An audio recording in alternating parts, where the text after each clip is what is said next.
So, we're going to start today in the book of Genesis, chapter 12. And one thing I learned from Michael Heiser, I never put two and two together. But you have, when Adam falls, he gets kicked out of Eden. And then when the people fall, Noah and his family are on the boat. And they're on the ark. And then everything comes to fullness. And then we move into the Tower of Babel, where everybody comes together and God has to scatter the languages to move them apart. And in that passage, it tells you about all these different people, all these different parts of the world that were given over to dominion over all the parts of the world, and then they come together and they build the Tower of Babel. Well, at that point, God had already designated every part of the world to different rulership. And when that isn't working out, it says that God called Abram. And what's the very first thing he tells Abram to do? He tells Abram to leave his country, leave everything he knows, and to go someplace. And see, he couldn't give Abram another place at that time because he'd already given dominion to all these other principalities, all these other things. I don't want to really go into that, of what that all is, but starting here in chapter 12 and verse 1, it says, "Now the Lord said to Abram, go from your country and your kindred and your father's house to a land that I will show you. And I will make you a great nation, and I will bless you and make your name great so that you will be a blessing. I will bless those who bless you, and to him who dishonors you I will curse. And in all the families of the earth shall be blessed."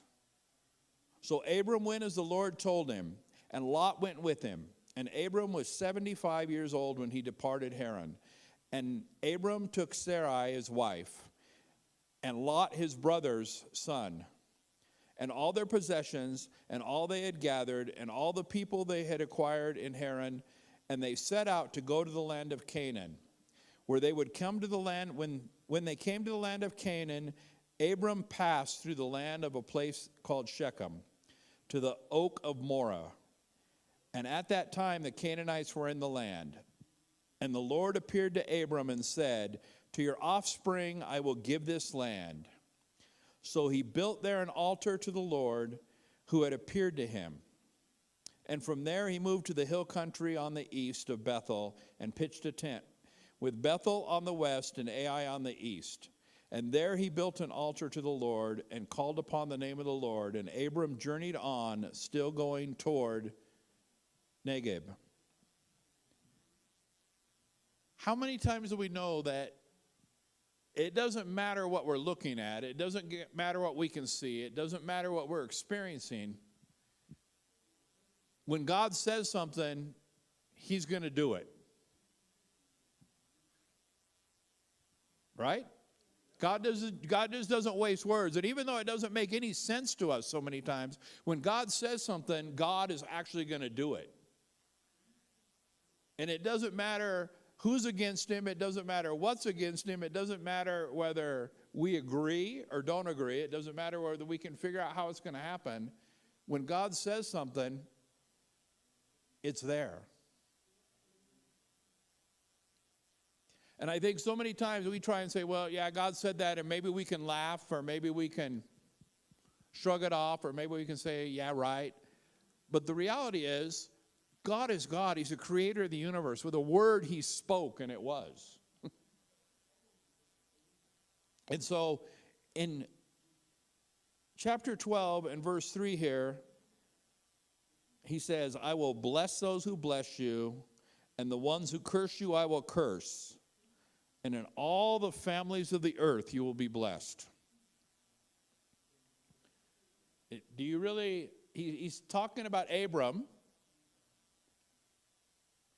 He's also talking about all the generations. But that is a promise that God made. And he didn't tell Abram that he was going to have to fight for it. He didn't tell Abram, he just said, you know what? Those that bless you, I'm going to bless, and those that curse you, I'm going to curse. Why? Because I'm with you. I have chosen you. You're the one. And what's so awesome is, as Christians, we're grafted into that inheritance. As Christians, we become a part of that inheritance. In chapter 12, verses 1 through 9 here, it's a very pivotal section. It's a time in Genesis where everything shifts to a whole new realm. And it actually shifts there right at this time here in chapter 12. Everything shifts to set up the coming of Jesus. This is the beginning of God's kingdom that we're living in today being shifted to right here on the earth. It's the beginning of the salvation history. It foreshadows all the later patriarchs and the nation of Israel and the Davidic line, including the Messiah. It's also the actual seedbed for the whole biblical concept of the blessing. This is really where you first start seeing the blessings of God, where you start seeing God miraculously move. Really, no matter what men were doing, God was going to do what he was going to do, and he was like ushering in. And so when I look at it, if I like to do stuff with mental pictures, because then I can understand it more and I can put something to it. But when you read in Eden, there were the rivers that came out from there. But you know what? When we were in Uganda, we crossed over this bridge, and it was the headwaters of the Nile River. And you don't realize, but we cross over this bridge, and there's a river there, and it's not tiny, but it sure isn't big. And when you look at the Nile River down by Egypt, the Nile River is so big, there's ships going in both directions up and down the Nile River, you know. Up top there, you could maybe take a whitewater raft.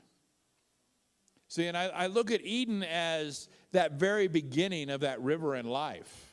And by the time you get down here to Genesis, it's really widening out, and it's actually providing lots of things. And this is where you start to see where the water is actually coming out and being used for agriculture, being used for stuff. And I'm using that in a figurative way, but here's where you see God coming, and he's going to restore what was lost. And he's telling Abram, you know what? This doesn't make any sense. You're already 75 years old. Your wife's barren.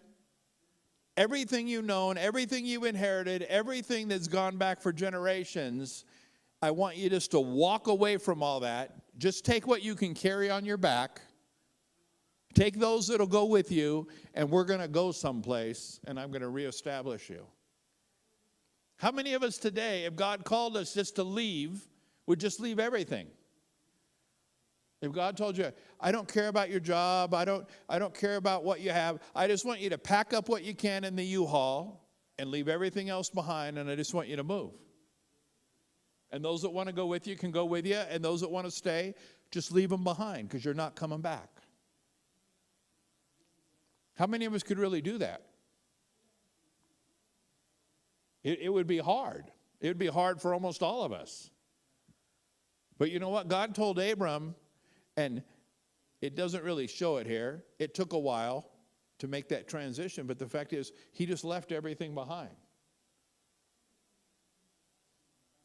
He didn't have to call a real estate agent and sell all the property, and he just left everything behind. And when you look at what he took with him, you know he had a lot of stuff. He had a lot of land. He had all those animals. He had all those servants. And he just walks away. See, God works in the life of his people to counter the effect of the curse. And this is where it starts. This is where the whole curse that happened in the Garden of Eden, this is where it starts to be turned. In the first part of Genesis here, in the first part of this, verses 1 through 5, you know what? It's a total sovereign call of God. is God's total sovereignty. He says, this is what's going to happen, and this is what we're going to do.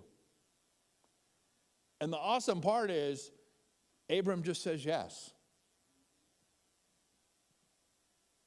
The sad part is, for all of us, me included, is sometimes when God calls us to step out and do stuff, we can come up with all the reasons why we can't. I got to wait till my children are grown. I got to wait till I get my retirement. I got to wait until this happens. I got to wait till God provides this. I got to wait till we have enough money in the bank. I got to wait until I get more training. I got to wait. We can come up with a million reasons to wait. We can come up with a million reasons of why we can't. But we need to understand that, but God. A while back, we taught a message on, anytime God says he's going to do something, he means we're going to do something. Anytime God says we're going to do something, it means that we're going to do something. If he says, I'm calling you to do this, it means that he's going to help me do that. He really means we all the time. That no matter if it says he's going to do it, if he says that we're going to do it, he really means we, as in us and him, us and God. It's going to be together. And no matter how it's written in there, it takes men to execute God's plans. God is sovereign, and God could just wipe out abortion. But you know what? He's expecting us to step up to the plate and stand up for unborn children. He's expecting us to open up sinners, support sinners. He's expecting us to reach out to the lost. He's expecting us to be his hand extended. He's expecting us to love and care for the people around us. He's expecting us to make a difference in this world. And he's expecting us to stand on his word as the foundation to do those things. We need to understand is that we have a key part. We don't have time to go into it, but when you read through the Old Testament, through the prophets, a lot of people have probably never done this. I never started doing this until I heard somebody talk about it, but when God tells the prophet this is going to happen, God clearly speaks. This is going to happen. But it doesn't happen until the prophet speaks the word. It doesn't happen till things start being put in action. Then God does it. People pray, or God says something to the angels, and you know what? It doesn't happen until the prophet actually speaks the word that the angels are unleashed to do those things. Even though God made the command, he waits for us to get on board with the program. Why? Because we're part of it. And God's going to do it through us, but we need to be trusting God. We need to be trusting God in each and everything he's called us to do. Now, we can't go off half-cocked. If God says something, you just can't run out the door and do it. You also need to be hearing what that looks like and how that happens. Jesus commissioned the 12 in the very beginning. One of the first things he did is he sent them out to heal the sick, to raise the dead, to cast out demons, to cleanse the lepers. But you notice when he goes to the crucifixion, they all go back to fishing. But they'd already been commissioned. But right before that time, he tells them, you need to wait for Holy Spirit. You need to wait for the helper I'm going to send you. Why? You need the helper. It takes us together. You need to wait for the helper to execute what you've already been doing. Why? Because when I'm not there, it's not going to be the same. It isn't that it's not the same. In your mind, in your situation, it's not going to be the same because you're going to still need the power of God. It was different when he was walking with them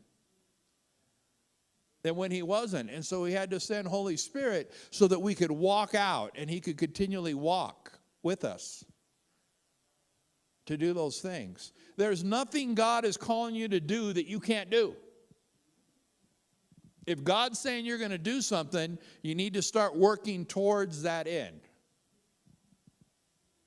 Not run out, but you need to start working towards that end. You need to start gathering steam. And you know what? God's going to bring other people around you. They're going to help you execute what he's called you to do.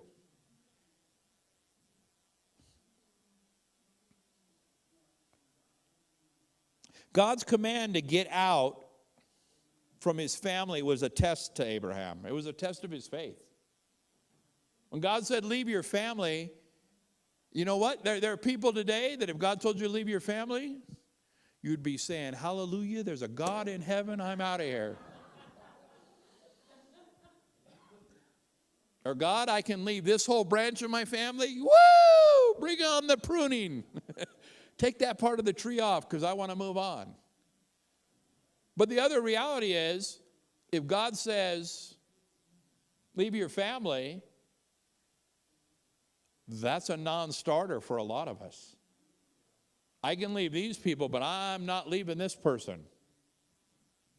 I'm not leaving this branch of the family. I'm not leaving my family at all. But see, it didn't matter how close Abram was. God called him, and Abram went off and did it. Later on, God told Abram to kill his only son. And Abram didn't stutter. He didn't waver. He marched on up the hill. See, Abram listened to what God said, and we know, just following this whole thing through, every time God told Abram to do something crazy, God showed up and made it happen. Are you trusting God in your life that he's going to show up and make that happen? Are you trusting God that what he's called you to do is going to happen? And are we taking steps towards that end to be equipped, to be supported, to step into the fullness of what he has? I mean, it's a big question. You got to realize that everywhere you're at, everything you're struggling with is literally just a test so that you can step up. When you pass that test, you get to move on to the next level. I don't care whether it's in life, whether it's at work, whether it's in school, whether it's on a video game, you have to pass one test. You have to pass one level to move on to the next. You just can't skip forward. You don't decide one day you're going to be a doctor and then just go open up a practice because God told you. It's the same thing in every area of life we're going. And see, Abram passed the test because God said, go. Where are we going? You'll know when we get there. Just kind of go in this direction, and as we go, I'm going to show you. But I have all this here. Yeah, I said go. I'm going to provide along the way. I'm going to make a way. I'm going to give you things, you know. The reality is there's places they couldn't go. In the natural, you're going to get knocked off. Here you are wealthy, but you can't travel through certain areas because there's whole armies out there and you're just a family. No matter how big your family is. But see, Abram just went.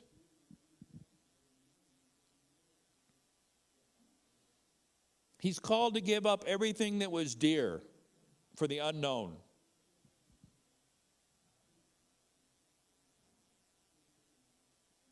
This is how Abram came to really know God. This is how God revealed himself to Abram.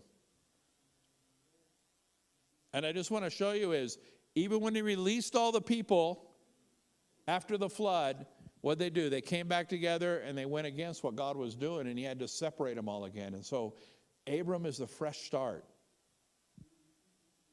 Abram is moving into the kingdom lifestyle. Abram was the first example of bringing the kingdom of heaven right here to earth.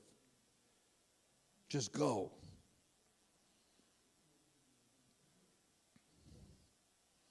See, God's plan from the beginning of redemptive history has always been a global plan. It's not for certain people. It's not for certain races. It's not for certain languages. It's not for certain geographical regions. It's not for economic reasons. It's not just for those that are good enough. His plan has always been a global plan. And when we start shrinking it down to things it's not, then we're going against what God had said. We're going against God's promise. And sometimes we're going after one specific thing and we're overlooking. It doesn't mean you have to be involved with every single thing going on.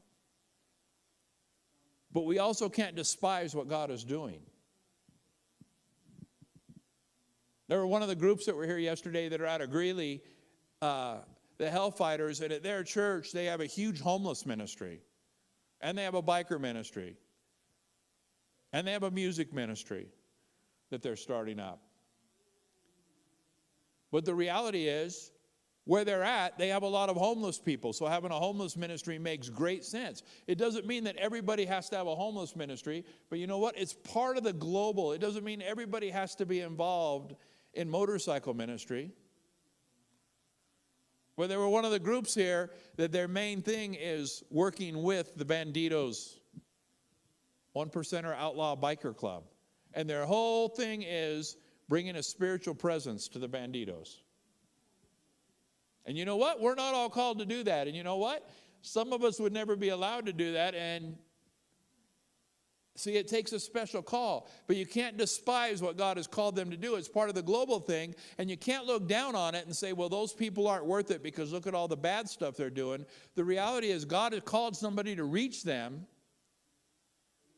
But he's also called you to do something different. And we need to look at God's plan as a global plan. God's called some people to travel. And he's called some people to stay at home. He's called some people to be administrative. He's called some people to make great inroads into business and support the kingdom. He's called people every aspect along the way. And you know what? It takes the global view and just staying in our lane and doing what God's called us to do with the people God's called us to be with. And then and only then can we accomplish what he's called us to do. We need to realize that when everybody came together at the Tower of Babel, everybody came together with one purpose. And that wasn't God's purpose. He didn't call them all to come together and focus on one thing. He wanted them to go out and subdue the whole earth. And here with Abram, he starts that whole thing. God's work in Abram's life will be so evident that he's going to be a blessing to all the families on the earth for eternity. I want you just to think about that.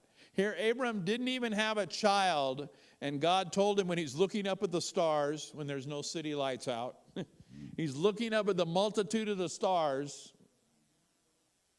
and he's saying, you're going to have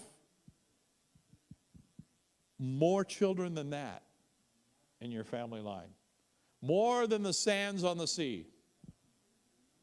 We can't even comprehend that, but God was just pointing out, you know what? My plans are greater than you can even dream, than you can even imagine, than you can even understand, than you can even begin to understand. And the great part is, Abram couldn't make it happen. When this whole thing starts, he's already 75 years old, and they've never had a child.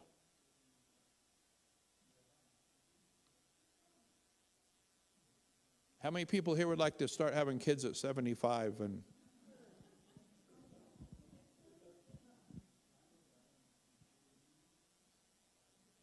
it already starts out impossible. Throughout the whole Old Testament history, individuals and nations who blessed Abram's descendants were blessed by God. And those that persecuted Abram and persecuted the children of Israel always paid a price. I mean, just think about Pharaoh. The children of Israel went there voluntarily, and then after a while, they become slaves. And then after a while, they become abused slaves. And you know what? God shows up on the scene. See, they chose to go there. They went there on their own. They weren't forced to go there. They weren't captured and drugged into slavery. They went on their own. And because of their complacency, they ended up in a really bad spot. How many of us have put ourselves in a bad spot at one time or another? And it doesn't matter how drastic it is. We all do it on a regular basis. We always put ourselves in a bad spot. We're always making not the exact right decisions. Sometimes we're making horrible decisions. And we always end up in these places that we don't think we should end up in. But you know what? Even when the children of Israel did that, when they cried out to God and they finally gave up and they laid everything down, guess what? God showed up. He heard their prayers. And something totally impossible, slaves that had nothing were delivered from Israel, and on their way out, from Egypt, and on their way out, the Egyptians were handing them gold, handing them jewelry, handing them their riches, blessing the slaves as they left them in the lurch and not finishing the work. Only God can pull something like that off. Only God.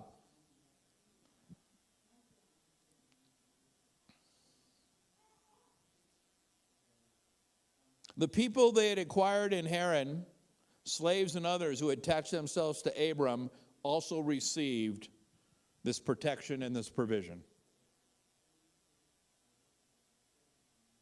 So I want you to think about that. It wasn't just Abram's blood family, which he really didn't have any at that point. It was even the slaves, even the workers, everybody that went with Abram received the same provision and blessing as they walked along. And I would guarantee you there was probably a large portion of them that didn't have faith. They were just following Abram. And by following Abram, they ended up in the total blessing that God had given him. You know what? When we're a part of something bigger, we end up walking in the blessing of that, and usually not even realizing that that's what happens. We end up walking in giftings and callings and talents, and things can happen just because you're around people and you're walking with people.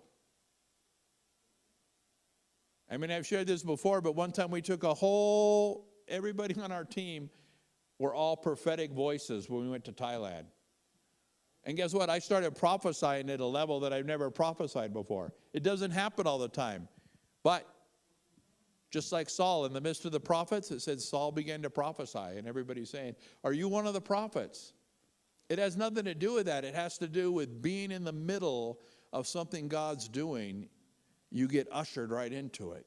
You end up being a part of the blessing, and you end up being blessed in it. That's why God doesn't want lone rangers. He wants people to work together in family. You know what? We become a corporate blessing. We're a part of Catch the Fire, and we get to walk in that blessing. We get to walk in that long-term revival. We get to walk in what's going on.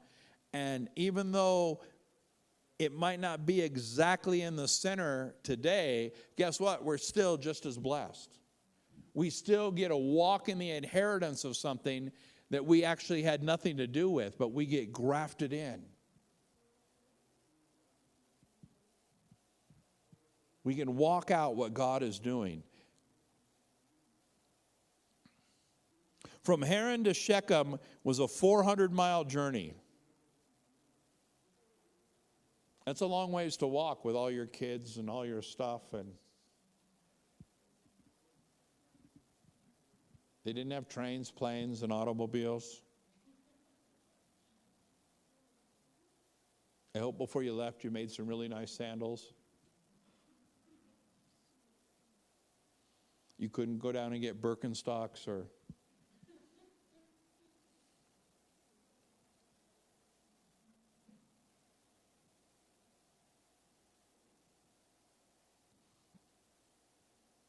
When you jump forward to verses 11 through 13, it says, my sister Sarai was indeed a half-sister. And we learn that in verse 12, in 20:12. But she was his sister in another manner. Abram also had just come from Haran with the custom of adopting one's wife as a sister in order to confer special privileges, including inheritance upon them nonetheless. You know what? When that happened, it was deceptive, it was unnecessary, it was faithless, but God still blessed it. You know what? No matter what we're doing, God is still going to, He's still going to let those leaks of blessing come through. Why? Because he cares about us. He doesn't want us to continue in our wrong ways. He doesn't want us to continue in our mindsets. He doesn't want us to continue in doing the wrong things. But you know what? Every time there's a crack in the wall, he wants to shine his light through. Here you have Abram full of faith, but you have him doing deception at the same time. But God does not revoke the blessing of what he spoke over his life because he does something wrong or he does something against him.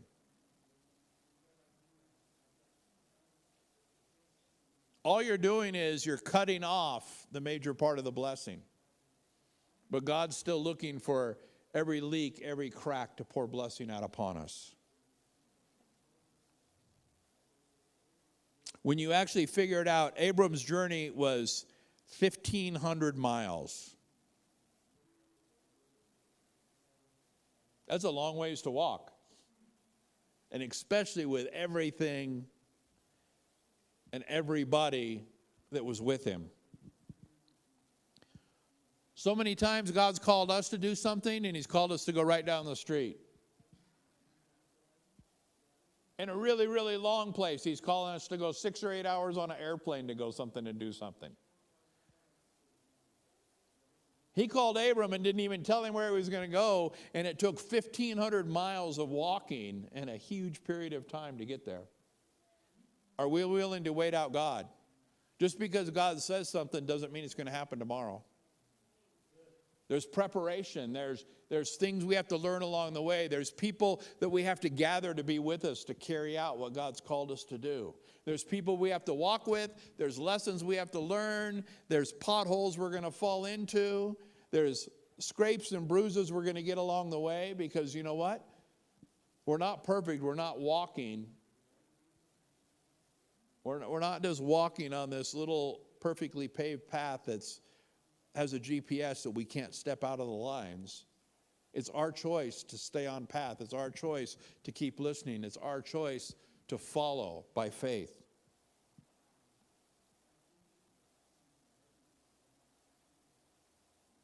In Hebrews 11, 8 through 10, it said, "And he went out not knowing where he was going. By faith he dwelt in the land of promise, in a foreign country. For he waited for the city which has foundations and whose builder and maker is God."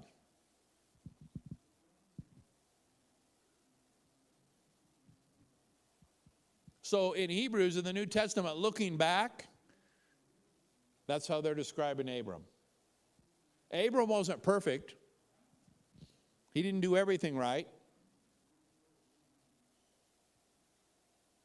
He was deceived by his own kids. But along the way, God's blessing still was poured out. So verses 1 through 3,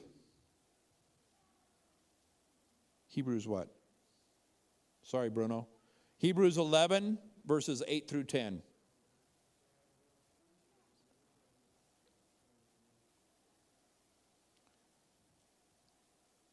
So in verse 12, number 3, what does it really mean when God says, I'm going to bless those who bless you and I'm going to curse those who curse you?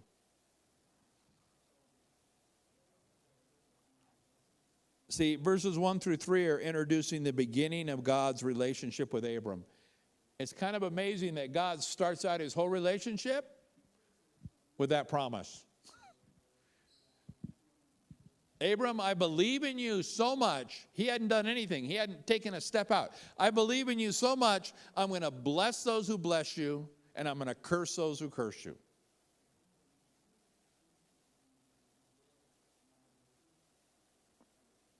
Just think about that.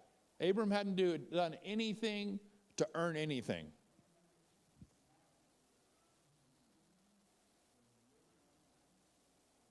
So this is the earliest history of the nation of Israel. This is where the nation of Israel starts, and that's the first promise to the nation of Israel. There's no record of any preamble. There's no record of anything like this is going to happen. There's no looking forward. There's no prophetic words. There's nothing God has spoken prior to this that this is going to happen. God shows up in Abram's life with a command. Go away from everything you know. Go away from everything you have to an unnamed place. And in going, God promises to make Abram a great nation, to bless him and to give him a great name.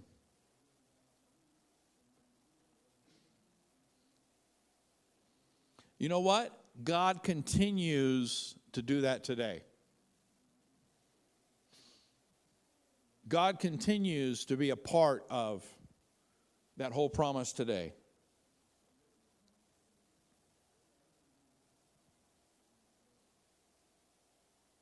God is going to bless those that bless Israel, and he's going to curse those that curse Israel.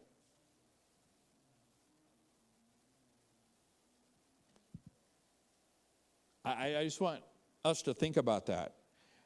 I want you to think about even what's going on today in the news, what's going on right now as we're sitting here, what's going on in Israel. People are attacking Israel.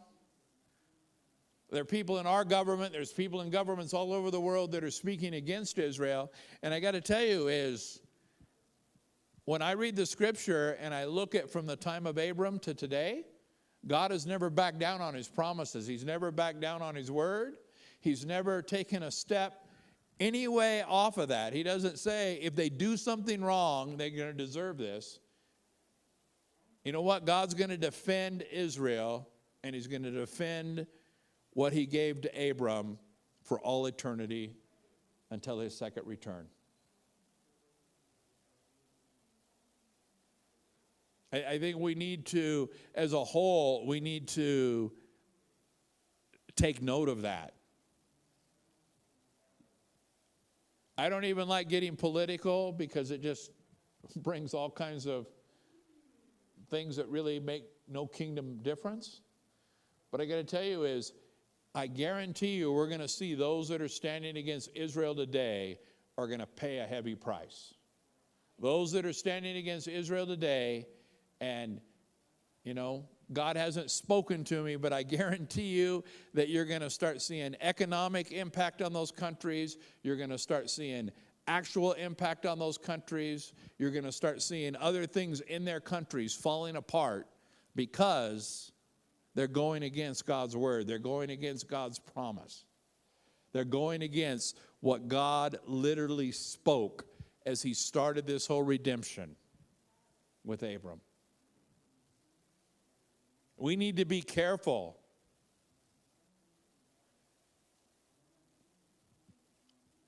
By no means ever is Israel doing everything perfect, but by no means ever was Abram doing everything perfect and God still blessed him. By no means ever going through history were the children of Israel doing things perfect, but God has always blessed them. And he's always delivered them. And we don't have time to go through it, but he delivered them time after time after time after time after time, all the way up to the Holocaust, and he delivered them and he brought them back to the land.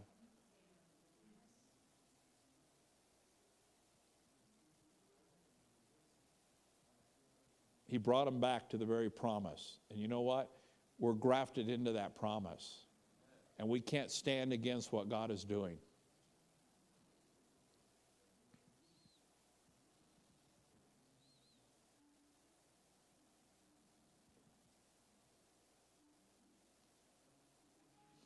See, in that promise there in verse 3, God's words to Abram don't stop there. The next verse reveals Abram's response.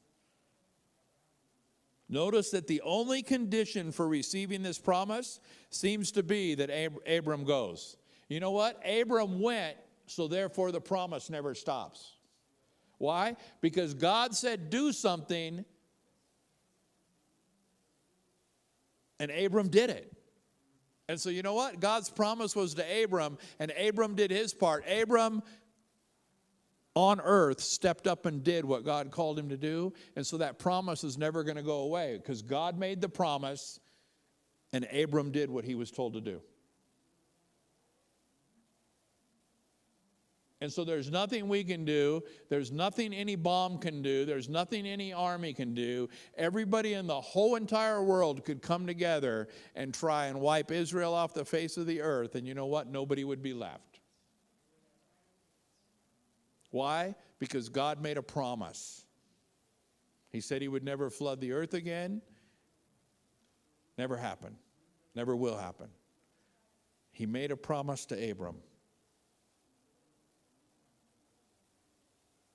God's promises are not dependent on Abram's actions, his obedience, his goodness, or his worthiness. God simply says he's going to do these things through Abram.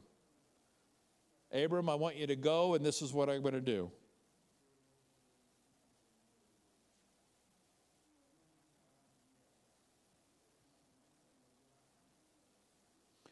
I want you to notice when you read about Abram starting here, it doesn't tell you what his past is. It doesn't tell you what he did was good. It doesn't tell you what he did was bad. It doesn't tell you how he obtained what he obtained. It didn't say whether he's the first one in the family or whether this was a family inheritance. It doesn't tell us anything about Abram other than God called him. And you know what I think God is saying? It's irrelevant what happened yesterday. It only matters what's happening today. It's irrelevant how you got here. What's relevant is what are you going to do today with what God is saying? What are you going to do today with his word? How are you going to apply that in bringing the kingdom of heaven right here, right now, not worrying about what everybody else is doing, not worrying about what everybody else's part or whether they're doing their part. What are you going to do with what God's called you to do? Because just like with Abram, it's irrelevant. And you can think that something you've done is going to keep you from walking in the fullness of what God has. But the reality is, he doesn't even bring up the past of Abram. He doesn't say, he was so good, so he's the one I called. He was perfect, or he was doing this. It doesn't even bring up the stuff like he brings up about Noah. Noah stood against everything, and so God blessed him and his family. It doesn't even go there in this situation. God says, because I am, this is the man I chose. And I think that part that's left out speaks volumes to us. It's the most relevant part is God wants to take us outside of our past, and he wants to start today, and he wants to start now, and he wants us to move forward in the fullness of what he has.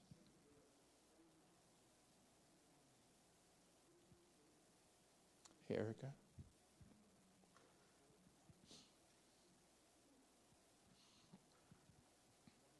You know what? Knowing what we know now about history and God's relationship with Israel, it's clear that God indeed keeps his promises. You can read through the whole Old Testament. It doesn't matter what Israel did. God kept his promise. In Deuteronomy 34, in Joshua 1,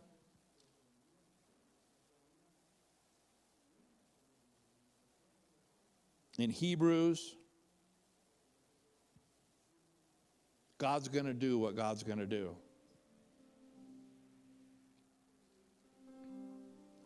I encourage you today to not worry about your past, not worry about what you've gone through, not worry about what you've done or what you haven't done. The fact is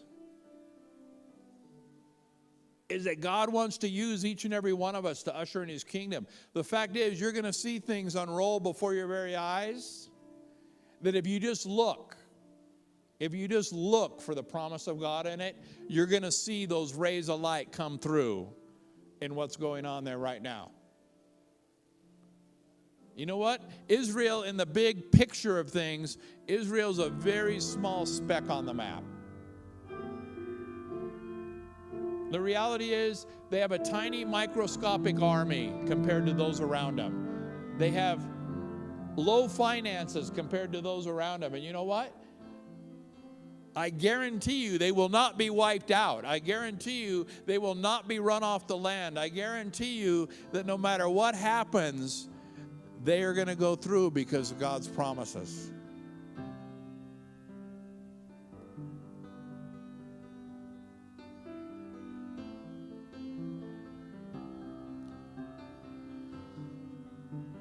And so if you're here today and you know God has called you to do something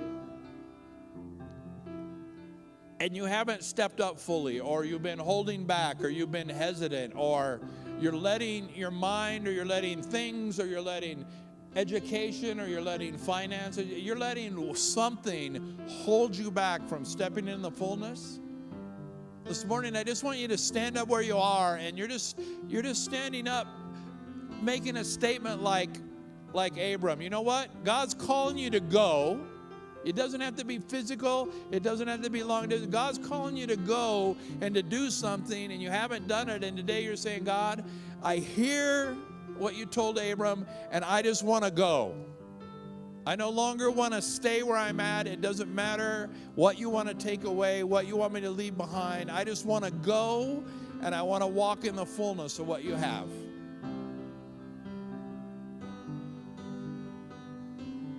Lord, I want to walk in those promises you've given. I want to go places that I've never gone before. Lord, I just pray for release in people's lives here this morning, Lord.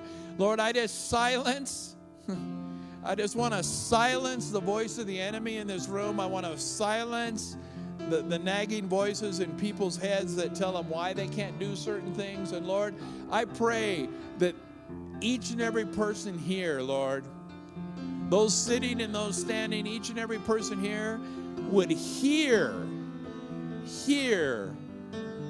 what you have for them and how much you care and love them right now. Lord, I just pray for release in their lives, and that they'd be able to just walk in the fullness of all you've called them to do. Today is a new day.